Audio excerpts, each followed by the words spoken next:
দেবী, সমস্ত ধরিত্রীবাসী সারা জীবন এই ভ্রম নিয়েই বেঁচে থাকে যে তারা স্বয়ং নিজেদের জীবন অতিবাহিত করে। জীবন ভর মূর্খ ধরিত্রীবাসী জানতে পারে না যে তাদের জীবন অন্য কোনো অদৃশ্য শক্তি নিয়ন্ত্রণ করে। স্বামী, আপনার কর্তব্য ও নিষ্ঠা সকলের কাছে উদাহরণ, কিন্তু মারুতির ক্ষেত্রে আপনি যা করছেন তা সঠিক নয় স্বামী।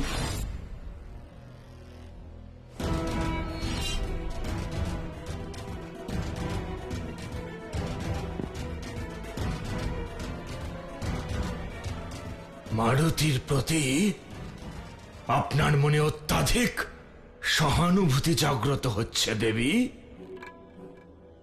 ওর আত্মভোলা আচরণে বিভ্রান্ত হবেন না দেবী।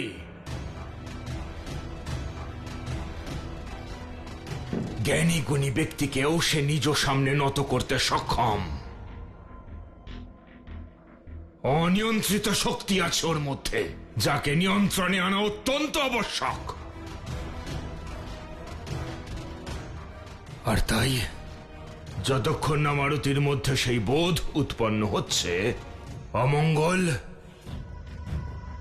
তার পরিবারে বিভাজন সৃষ্টি করতেই থাকবে। ততক্ষণে সেই পরিবার বিনাশ হয়ে যেতে পারে।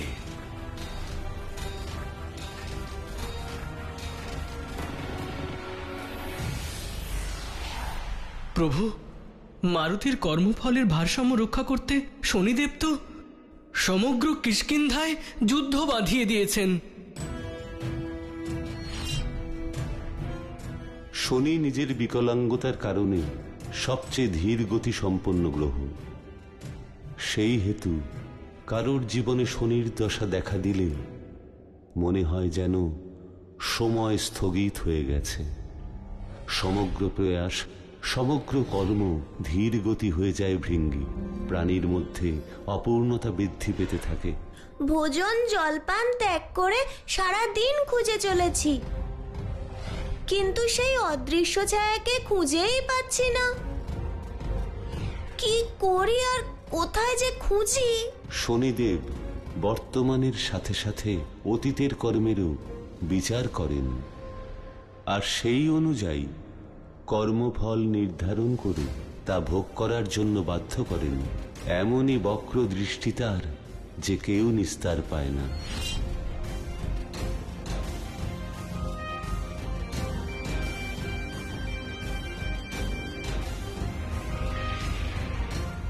আরে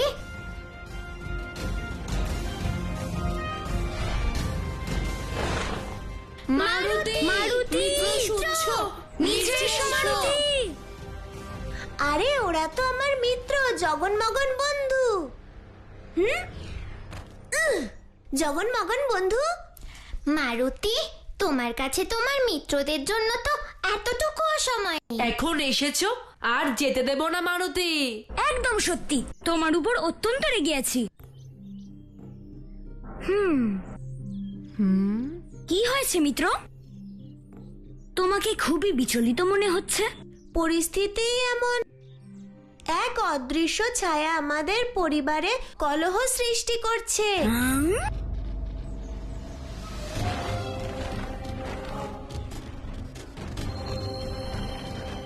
কেমন ছায়া? মারুতি, আমি জানি তুমি চারিদিকে আমার খোঁজ করে চলেছ, তথাপি আমাকে খুঁজে পাওয়ার পরিবর্তে তুমি স্বয়ং আমার বশবর্তী হয়েছ। অর্থাৎ আমার মায়াজালে তুমি ফেসে গেছো। এখন অমঙ্গলের অধীন থেকে তোমাকে কেউ বাঁচাতে পারবে না। কাকাশ্রীর সাথে মতভেদের কারণে আমার মাতা পিতার মন খারাপ। সব শুনে আমরাও দুঃখিত মিত্র। এই সংকটের মুহূর্তে তোমার মিত্ররা তোমার সঙ্গে আছে। তোমার নেতৃত্বে আমরা সকলে সেই ছায়াকে শাস্তি দেব।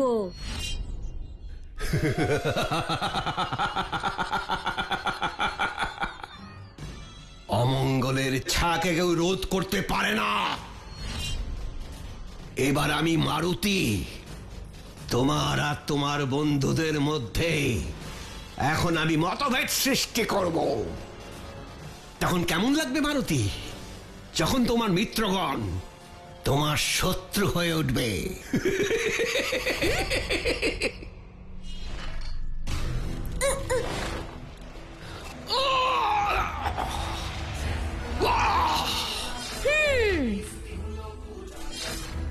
মিত্ররা যাও এখান থেকে। এ কেমন তর শক্তি যে অমঙ্গলের পথ রোধ করতে সক্ষম?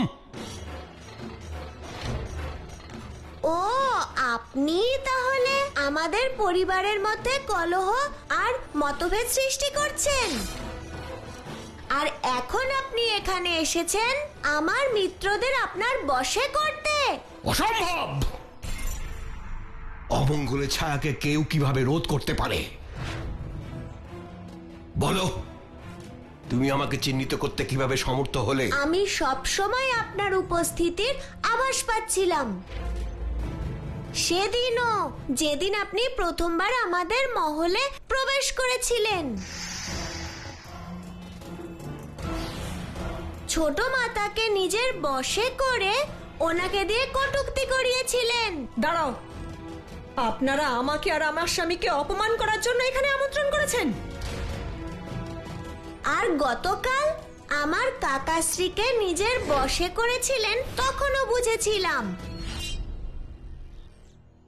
আর আপনি আমাদের পরিবারের সুখ শান্তিতে যথেষ্ট ব্যাঘাত ঘটিয়েছেন। এবার কিন্তু আপনাকে কিষ্কিন্ধা ত্যাগ করতে হবে, যাতে আমাদের পরিবারে সুখ শান্তি ও ভালোবাসা আবার যেন ফিরে আসে। আমার উপস্থিতির আভাস পাওয়া মাত্রই তোমার শক্তি নিঃশেষ হওয়া উচিত ছিল। আমাকে আটকানো অসম্ভব, তুচ্ছ বানর। আমার পক্ষে সব সম্ভব। এখন শুধু বলুন, আপনি কি স্বেচ্ছায় যাবেন নাকি আমার গদার সাহায্য লাগবে? আচ্ছা, তাহলে আমাকে যুদ্ধে আহ্বান করছো? যুদ্ধ তো অমঙ্গলের অতি প্রিয়, কারণ যুদ্ধের মাধ্যমেই অমঙ্গলের বিস্তার ঘটে। মনে হচ্ছে আপনাকে আঘাত করতেই হবে। হ্যাঁ, দেখো বানর, তুমিও অমঙ্গলের প্রভাবে যুদ্ধের ভাষায় কথা বলছো। না অমঙ্গল, আপনার আর আমার অস্ত্র ধারণের মধ্যে একটি পার্থক্য আছে। আপনার ধর্ম অন্যদের কষ্ট দেওয়া, আর আমার ধর্ম আপনজনদের রক্ষা করা। বাঘ যুদ্ধে তুমি অত্যন্ত নিপুণ। এবার দেখি যুদ্ধে কতটা পারদর্শী। বন্ধু, ওনাকে যথেষ্ট শক্তিশালী মনে হচ্ছে। আমাদের দলপতিও কোনো অংশে কম নয়। এমন উচিত শিক্ষা দেবে যে ওই ছায়াও জীবনের মায়া ত্যাগ করবে।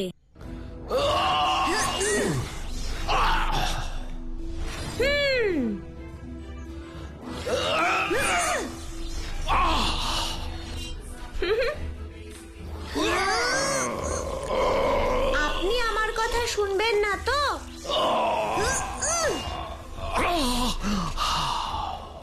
আমি চাইলে দেবতাদের থেকে প্রাপ্ত অস্ত্রের দ্বারা এক মুহূর্তে আপনার বিনাশ করতে পারি, কিন্তু আপনার জন্য আমার লেজই যথেষ্ট।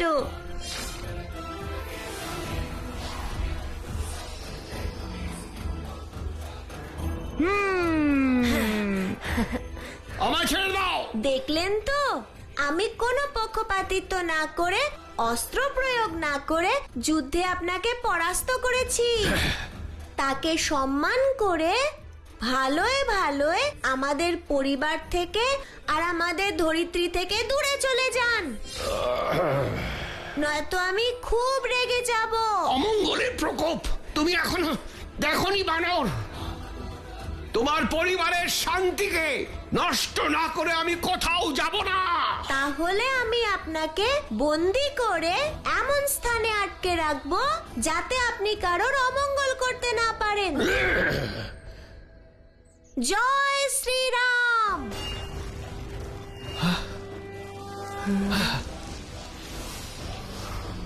জয় শ্রীরাম।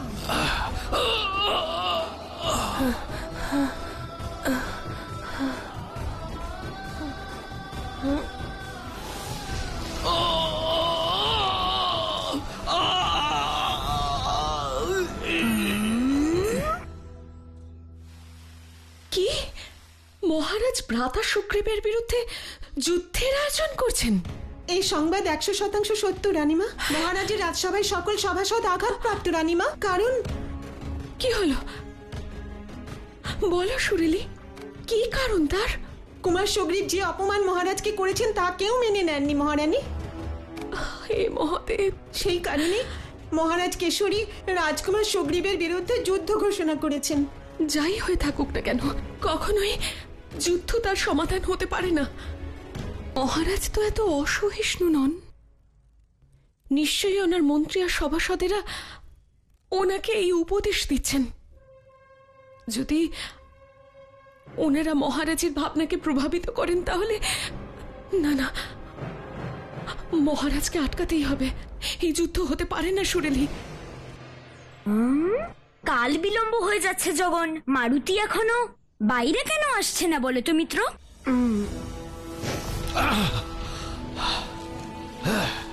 দেখুন, আমরা ধরিত্রী থেকে অনেক নিচে চলে এসেছি, আর আপনাকে এখানেই বন্দি করে রাখবো আমি।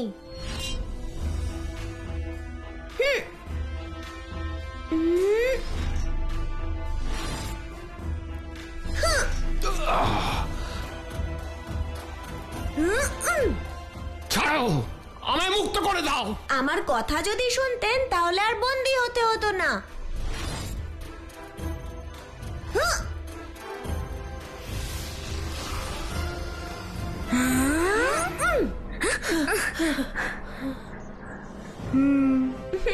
তোমার এই সুন্দর হাসি সর্বোচ্চ প্রমাণ যে তুমি ওই অমঙ্গলকে উচিত শিক্ষা প্রদান করেছো। এখন আর কোনো অমঙ্গল আমাদের রাজ্যে প্রবেশ করতে পারবে না।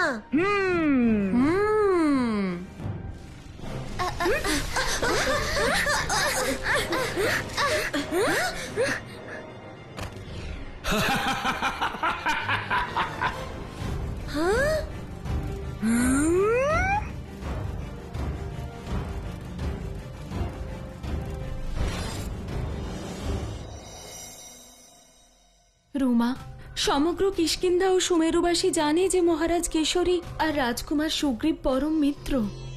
তাদের মধ্যে কলহের সংবাদ অরণ্যের দাবানলের মতো সারা রাজ্যে কিরূপে বিস্তৃত হলো, খুবই আশ্চর্যের বিষয়। আমার হৃদয় এই ভেবে কেঁপে উঠছে যে রাজকুমার সুগ্রীব মহারাজ কেশরীর বিরুদ্ধে যুদ্ধের আয়োজন করছেন। এই সংবাদ কি সত্য দিদি? হ্যাঁ রুমা, গোপন সূত্রে জানতে পেরেছি। এ কি করে সম্ভব? আমরা সবাই তো একই পরিবারের সদস্য। সেই জন্যই আমি বলছি রুমা, তুমি রাজকুমার সুগ্রীবের সাথে কথা বলো আর এই কলহ নিবারণের প্রয়াস করো। ওনাকে থামানোর জন্য যা করতে হয় আমি তাই করব। শীঘ্রই করো। ঠিক আছে।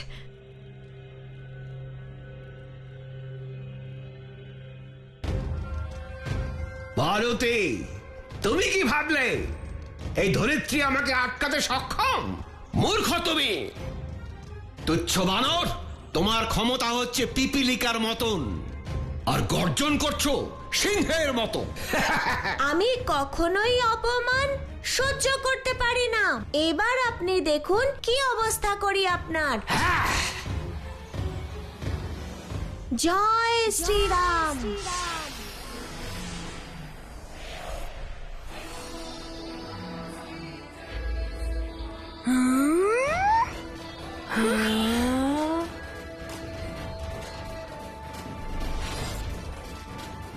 ওরে বাবা রে, তোমরাও কি তাই দেখছো যা আমি দেখছি? এত শক্তি আছে আমাদের মিত্র মারুতির কাছে।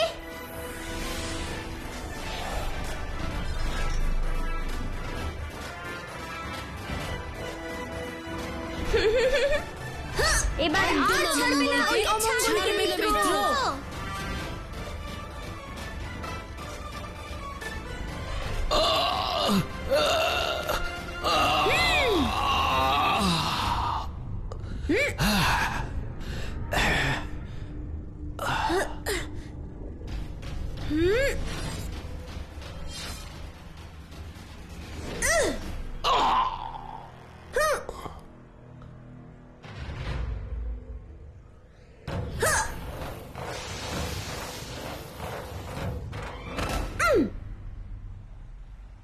অবশেষে অমঙ্গলের হাত থেকে নিষ্কৃতি পেলাম।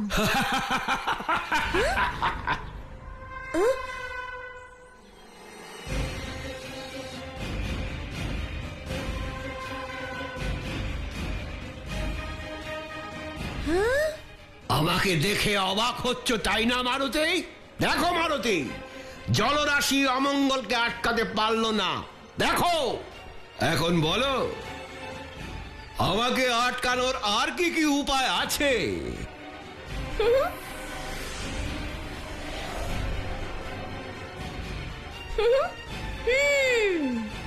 মাত্র একটি উপায় আছে। আপনাকে শুধু বাধাই দেবে না, আপনার অস্তিত্ব চিরতরে লোপ করে দেবে। স্বামী, ভ্রাতা সুগ্রীবের ব্যবহারে ক্রোধিত হয়ে আপনি কি ওনার বিরুদ্ধে যুদ্ধের আয়োজন করছেন? প্রজারা ক্রুদ্ধ, আমাদের সৈন্যরা ক্রুদ্ধ, আর আমার মন্ত্রীগণ যখন জানতে পারলেন ভ্রাতা সুগ্রীব আমায় অপমান করেছেন, আমাদের দুজনকে সকলের সামনে তিরস্কার করেছেন, তখন ওনারা স্থির করলেন যে ওনারা তাদের রাজার অপমানের প্রতিশোধ নেবেন। কিন্তু আপনি কি সিদ্ধান্ত নিয়েছেন স্বামী? প্রতিকূল পরিস্থিতিতে রাজা ভাবনার বশবর্তী হতে পারেন না। ওনাকে তার প্রজাদের মধ্যে ভাবনার ভারসাম্য বজায় রাখতে হয় রুমা। তার জন্য যদি তাকে তার সিদ্ধান্ত অস্থায়ী রূপে দমনও করতে হয়, তাহলে সেটাই শ্রেয়।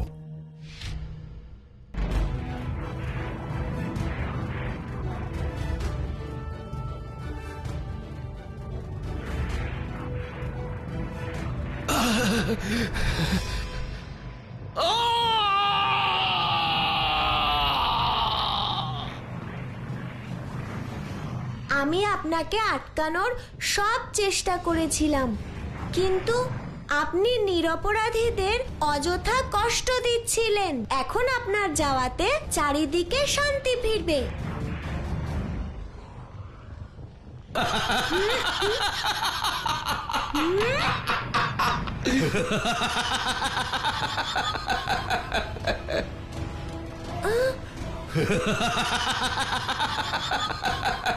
অসম্ভব।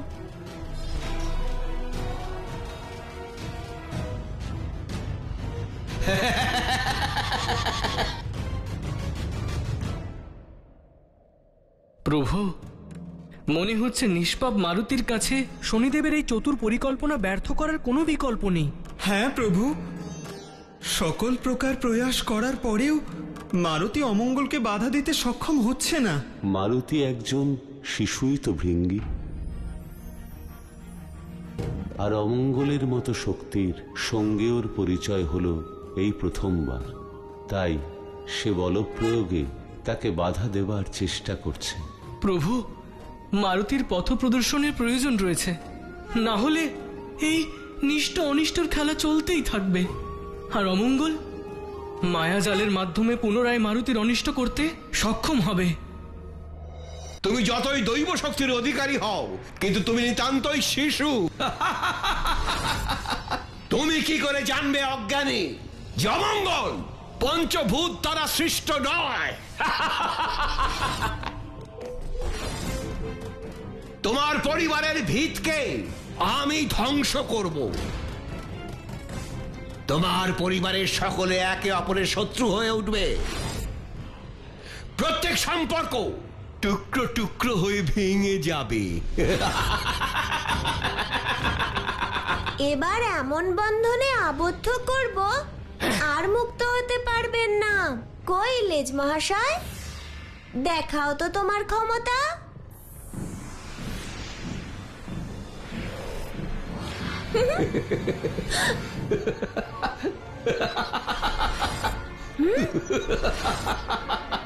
অমঙ্গল তো কেবলমাত্র ছায়া, তাকে কেউ বাঁধতেই পারে না। অসম্ভব। দৈব অংশ হওয়া সত্ত্বেও মারুতি প্রথম পরীক্ষাতেই উত্তীর্ণ হতে অক্ষম।